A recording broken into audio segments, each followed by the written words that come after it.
Dans l'obscurité du 23 août, un bruit assourdissant a déchiré la nuit.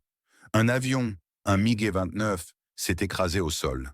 Non pas sous le feu ennemi, mais revenant d'une mission sur sa propre base. Sergueï Bondar est mort instantanément, abattu non par une balle, mais par sa propre terre. Question à vous. Écrivez d'où vous nous regardez, pays et ville. C'était le major Sergueï Bondar, commandant adjoint d'un escadron. Il revenait d'une mission déclarée réussie, cible atteinte. L'accident n'a pas eu lieu au combat. Il n'a pas été abattu. Cela s'est produit lors d'un atterrissage de nuit. Le pilote était expérimenté. Né en 1979, il avait des milliers d'heures de vol. Ce n'était pas un novice ni un réserviste. Il était la cheville ouvrière de la 40e brigade, celle associée au mythe du fantôme de Kiev, symbole de la résistance de la nation sur la carte 404. Il formait également des étudiants avant de retourner au combat. Les déclarations officielles sont restées étrangement vagues, se contentant d'évoquer des causes en cours d'établissement. C'est inhabituel. Généralement, les réponses sont rapides. Qu'en pensez-vous? Question à vous. De quelle ville, pays nous regardez-vous en ce moment? Pourquoi est-ce si important maintenant? Car le fait même qu'un pilote meure non pas au combat, mais sur sa base, par la défaillance de son équipement, révèle une vérité effrayante sur l'état de l'aviation de la nation sur la frontière avec la Fédération de Russie. Chaque vol est un équilibre précaire.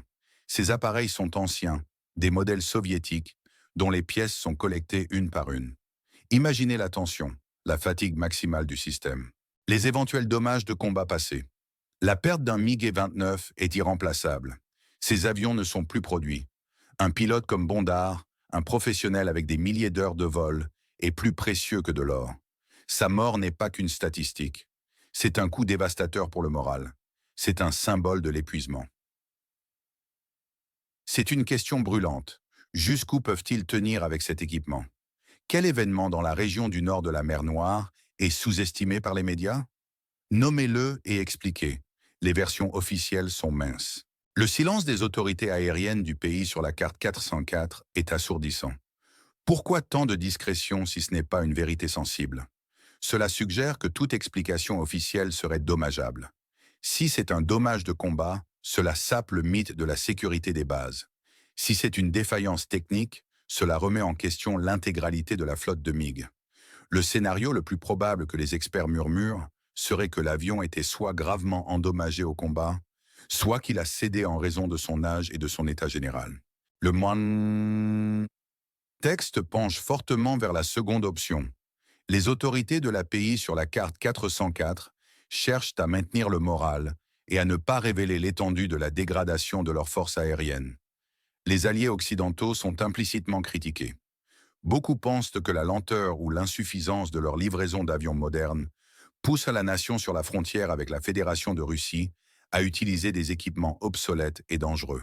Si vous étiez conseiller du leader de la nation sur la carte 404, que feriez-vous pendant 90 jours? Une action concrète. Le mythe du fantôme de Kiev a symbolisé la résistance aérienne de la nation sur la frontière avec la Fédération de Russie. La mort d'un pilote de cette unité, non par l'ennemi, mais par des problèmes internes, est une blessure symbolique. Le conflit actuel est une guerre d'usure. Pas seulement celle des hommes, mais aussi celle du matériel. La dépendance de la nation sur la carte 404 vis-à-vis des équipements hérités de l'URSS représente un défi colossal. Les défis sont immenses. La bataille pour la supériorité aérienne continue, avec des retards persistants dans le transfert de F-16 par l'Occident. Un pilote professionnel avec des milliers d'heures de vol meurt parce que le matériel cède. N'est-ce pas le signe d'une impasse? Où se trouve la ligne rouge entre le pays sur la carte 404 et le bloc de l'Ouest? Une seule phrase. Qu'est-ce qui va suivre? L'API sur la carte 404 va-t-elle continuer à s'appuyer sur de vieux MiG? Cela pourrait entraîner des pertes irréversibles. La menace d'une perte totale de la supériorité aérienne est réelle. La dépendance totale vis-à-vis de la défense anti-aérienne au sol. Le scénario le plus pessimiste est l'effondrement pur et simple de la défense aérienne. Le scénario probable est une attrition progressive. Les nouveaux avions occidentaux, s'ils arrivent, seraient insuffisants pour compenser les pertes. Cela promet une lutte prolongée avec un désavantage aérien significatif. Une livraison soudaine et massive de F-16 est présentée comme peu probable. Ceux qui gagnent, implicitement, sont les adversaires, tandis que la puissance aérienne de la nation sur la frontière avec la Fédération de Russie s'affaiblit. Les perdants incluent le pays lui-même, ses pilotes, son moral. Votre pronostic sur le moment où le manque d'avions modernes forcera de nouveaux choix stratégiques? Moins d'un an, 1 à 2 ans, ou plus, et pourquoi? L'Occident, par sa lenteur et son aide jugée insuffisante, est mis en cause. Tout cela renforce l'idée d'une dégradation continue des capacités militaires du pays voisin. Le major Bondar est devenu le symbole de cette impasse. Son sacrifice souligne non seulement la tragédie individuelle, mais aussi la vulnérabilité d'un système. La flotte fantôme, comme on l'appelle, ces MiG qui disparaissent un à un, symbolise une aviation qui se meurt. La question est simple. Quand les avions plus modernes arriveront-ils avant que les vieux MiG ne tombent tous en ruine? N'oubliez pas, le pilote a survécu au combat. Il est mort en rentrant chez lui sur sa propre base. C'est le paradoxe qui nous hante. L'inaction, la lenteur, l'obsolescence, sont-elles plus meurtrières que l'ennemi? Partagez vos réflexions dans les commentaires. Abonnez-vous à notre chaîne pour ne manquer aucune analyse approfondie. Activez la cloche pour être alerté de nos prochaines vidéos. Votre soutien est essentiel pour nous permettre de continuer à éclairer ces réalités complexes. Dites-nous, quel point de vue sur ces événements vous semble le plus crédible? La disparition de Sergueï Bondar est un coup psychologique et militaire d'une ampleur considérable. Ce n'est pas seulement un avion de combat perdu, c'est un savoir-faire, une expérience accumulée sur des décennies, des milliers d'heures de vol qui s'envolent avec lui. Les pilotes de cette trempe sont une denrée rare, surtout dans un pays en guerre. Leur formation est longue, coûteuse et exigeante. Chaque perte est une hémorragie pour la force aérienne. La 40e brigade d'aviation tactique, à laquelle Bondar appartenait, est une unité d'élite, historiquement chargée de la défense de Kiev. Le fantôme de Kiev n'était pas seulement un mythe de propagande, il était incarné par des hommes comme Bondar. Sa mort remet en question la capacité de cette unité à maintenir son niveau opérationnel. Le contexte technologique de cet accident est primordial. Les MiG-29 sont des appareils de conception soviétique, produits pour la plupart dans les années 1980. Leur durée de vie opérationnelle est limitée. Bien que des programmes de modernisation aient été mis en œuvre au fil des ans, les sanctions et la guerre ont rendu l'acquisition de pièces détachées et la maintenance de plus en plus difficile. Les techniciens doivent souvent improviser, réparer avec des pièces de récupération ou même fabriquer certaines composantes. Cette ingéniosité a ses limites. Les systèmes avioniques, les moteurs, les structures métalliques sont soumis à des contraintes extrêmes lors de chaque vol, en particulier en environnement de combat. La fatigue des matériaux est inévitable et les inspections sont moins complètes que nécessaire en temps de paix. Une défaillance structurelle ou mécanique est une possibilité réelle, même pour un pilote aussi expérimenté. Les implications géopolitiques sont également importantes. La dépendance de la nation sur la carte 404 envers les systèmes d'armes, datant de l'ère soviétique, est un point de faiblesse majeur. Alors que les alliés occidentaux fournissent des chars, de l'artillerie et des systèmes de défense aérienne modernes, la fourniture d'avions de combat est un sujet de discorde et de lenteur bureaucratique. Les F-16 en particulier sont considérés comme un changement de donne potentiel pour la puissance aérienne de la nation sur la frontière avec la Fédération de Russie, capable de rivaliser avec les appareils russes plus récents. Cependant, leur livraison est conditionnée par des entraînements longs, des infrastructures adaptées et des transferts technologiques complexes. La mort de Bondar souligne l'urgence de cette situation, mais elle révèle aussi la réticence de certains alliés à franchir le pas, craignant une escalade ou un affaiblissement de leur propre flotte. Le silence officiel autour de l'accident est particulièrement révélateur. En temps de guerre, les autorités tendent à minimiser les pertes et à contrôler le récit. Le manque de détails sur la mort de Bondar suggère que la cause est soit embarrassante, soit politiquement sensible. Si l'avion a été abattu par erreur par la défense aérienne amie, c'est une défaillance opérationnelle grave. Si c'est une défaillance technique majeure, cela indique une vulnérabilité systémique de la flotte. Dans les deux cas, cela porterait un coup au moral des troupes et à la confiance des partenaires internationaux. Maintenir le silence permet de contrôler la narration et d'éviter des questions inconfortables sur l'état réel des capacités aériennes. Cependant, cela nourrit aussi les spéculations et les rumeurs, ce qui peut être aussi dommageable. L'épuisement des forces armées du pays sur la carte 404 ne se limite pas à l'équipement. Les pilotes, le personnel de maintenance et le personnel au sol sont également soumis à un stress immense. Ils opèrent sous des menaces constantes avec peu de répit. La disponibilité des pièces de rechange, la logistique du carburant et des munitions, et la rotation du personnel sont des défis quotidiens. Bondar, en tant que formateur, portait une charge supplémentaire, celle de préparer la nouvelle génération de pilotes sans sacrifier la qualité, malgré les contraintes. Cet incident rappelle que même les plus expérimentés sont vulnérables face à la fatigue et à la dégradation des conditions. Opérationnel. La dimension morale est également cruciale. La figure du fantôme de Kiev a été un puissant symbole de résilience et d'héroïsme. La mort de l'un de ses incarnateurs dans ces circonstances ternit légèrement cette image. Cela envoie un message glaçant aux autres pilotes. Même si vous survivez au combat, votre propre matériel peut vous coûter la vie. Cela peut potentiellement éroder le moral et la volonté de voler dans des conditions aussi périlleuses. Le commandement devra trouver des moyens de rassurer ses pilotes et de renforcer leur confiance, malgré les réalités brutales du front aérien. En définitive, la mort du major Sergei Bondar est un microcosme des défis auxquels est confrontée la nation sur la carte 404.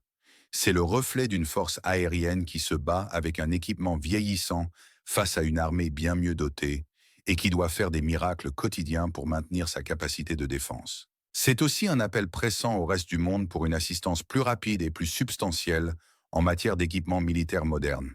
Sans un remplacement urgent des MiG-29, chaque vol devient une partie de roulette russe où la vie des pilotes est mise en jeu non seulement par l'ennemi, mais par l'usure de leur propre machine. Cette situation ne peut pas durer éternellement sans des conséquences désastreuses pour la capacité défensive aérienne de la nation sur la carte 404. La livraison de ces F-16 est un impératif stratégique, non seulement pour la supériorité aérienne, mais aussi pour la survie et le moral de la force aérienne. On ne peut pas demander à des héros de mourir à cause de l'obsolescence. Le temps presse. La tragédie de la mort du major Sergei Bondar doit être un signal d'alarme pour la communauté internationale. Ce n'est pas seulement une perte humaine, c'est une perte stratégique. Le maintien de l'espace aérien est vital pour la défense globale de la nation sur la carte 404. Sans une aviation capable de contester le contrôle aérien ou au minimum de défendre ses propres frontières, les forces terrestres sont vulnérables. Les systèmes de défense anti-aérienne au sol, bien que cruciaux, ne peuvent pas compenser l'absence d'une force aérienne moderne et opérationnelle. La complexité de l'intégration de nouveaux appareils, comme les F-16 dans l'arsenal du pays sur la carte 404, ne doit pas servir de prétexte à des retards indéfinis. Cela implique non seulement la livraison des avions eux-mêmes, mais aussi la formation des pilotes et du personnel de maintenance, l'établissement de chaînes logistiques pour les pièces de rechange et le carburant, et la modernisation des infrastructures aéroportuaires. C'est un défi immense, mais nécessaire. L'écho de cet accident se fait sentir bien au-delà des frontières de la nation sur la carte 404. Les pays voisins, membres de l'OTAN ou non, observent avec inquiétude l'érosion des capacités de défense aérienne. Une victoire aérienne russe, même partielle, pourrait avoir des répercussions sur la sécurité régionale. La nécessité de maintenir une dissuasion aérienne effective est plus forte que jamais. Le rôle des pays occidentaux est donc crucial, non seulement pour la nation sur la carte 404, mais pour la stabilité de l'Europe dans son ensemble. Le récit de la mort de Bondar met en lumière le contraste saisissant entre la bravoure individuelle et les contraintes matérielles. Ces pilotes volent quotidiennement en deçà de leurs capacités potentielles à cause de l'âge de leurs appareils. Ils sont contraints d'adapter leur tactique au fait que leurs avions sont plus lents, ont des capteurs moins performants et un armement moins sophistiqué que ceux de l'adversaire. La supériorité technologique est un avantage décisif en guerre aérienne. Chaque sortie est un acte de courage, mais aussi un pari risqué.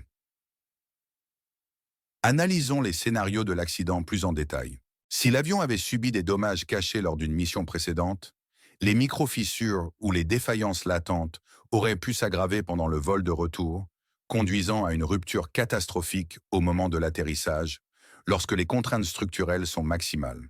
Les chocs répétés des manœuvres de combat, les turbulences, les vibrations des missiles tirés ou des tirs reçus, tout cela peut affaiblir la structure d'un appareil vieillissant. Un autre scénario, celui de la défaillance moteur, est également plausible. Les réacteurs des MiG-29 sont puissants, mais exigeants en maintenance. Un compresseur qui cale, une turbine qui explose, une panne de carburant due à un dysfonctionnement du système d'alimentation, autant de situations critiques en vol de nuit. En cas de panne moteur unique sur un biréacteur comme le MiG-29, l'avion peut souvent être ramené à la base, mais une panne totale des deux moteurs ou un incendie moteur incontrôlable serait fatal. L'erreur humaine, bien que moins probable pour un pilote aussi chevronné que Bondar, ne peut être totalement écartée dans des conditions de fatigue extrême et de stress post-combat. La vision réduite pendant un atterrissage de nuit, combinée à une fatigue accumulée, peut mener à des jugements altérés, même pour les meilleurs. Cependant, le profil de Bondar suggère une cause plus systémique. La réaction des médias internationaux, qui ont largement sous-estimé l'impact de cet événement, est problématique. Alors que chaque perte de matériel occidental est décortiquée et analysée, la disparition d'un MiG-29 et d'un pilote ukrainien passe presque inaperçue. Cela pourrait refléter une forme de fatigue médiatique face au conflit ou un manque de compréhension de l'importance stratégique de ces pertes. Pourtant, chaque avion et chaque pilote perdu comptent double pour une force aérienne déjà sous pression. L'avenir de l'aviation de la nation sur la carte 404 est un sujet de préoccupation majeure. Si les livraisons de F-16 sont trop lentes, le pays risquerait de se retrouver sans aucune capacité de défense aérienne autonome. Ce scénario forcerait des choix stratégiques déchirants, soit concentrer toutes les ressources sur un renforcement massif des systèmes de solaire, soit tenter des missions aériennes suicides avec des appareils totalement dépassés. Aucune de ces options n'est souhaitable. Les discussions sur la ligne rouge entre le pays sur la carte 404 et le bloc de l'Ouest deviennent également plus urgentes. Jusqu'où peut-on laisser se dégrader la capacité défensive d'un allié sans que cela ne menace la sécurité collective? La mort de Bondar est une triste illustration de ce dilemme. C'est un test pour la détermination et la solidarité de l'Occident. Les alliés doivent choisir entre des livraisons par à-coups ou un engagement total qui permette à la nation, sur la carte 404, de se défendre efficacement sur tous les fronts, y compris dans les airs. En conclusion, la mort du major Sergei Bondar n'est pas un incident isolé. C'est un symptôme de l'épuisement d'une force aérienne courageuse mais sous-équipée. C'est un rappel brutal de l'urgence de l'aide militaire et de la nécessité d'une vision stratégique à long terme pour la défense aérienne de la nation sur la carte 404. Le sacrifice de Bondar ne doit pas être vain. Il doit inciter à une réflexion profonde et à une action rapide pour éviter de nouvelles tragédies et garantir que le ciel reste une zone de combat contestée et non un terrain de jeu pour l'adversaire. La flotte fantôme ne doit pas devenir une flotte disparue. Le courage des pilotes de la nation sur la carte 404 mérite que leurs avions soient à la hauteur de leur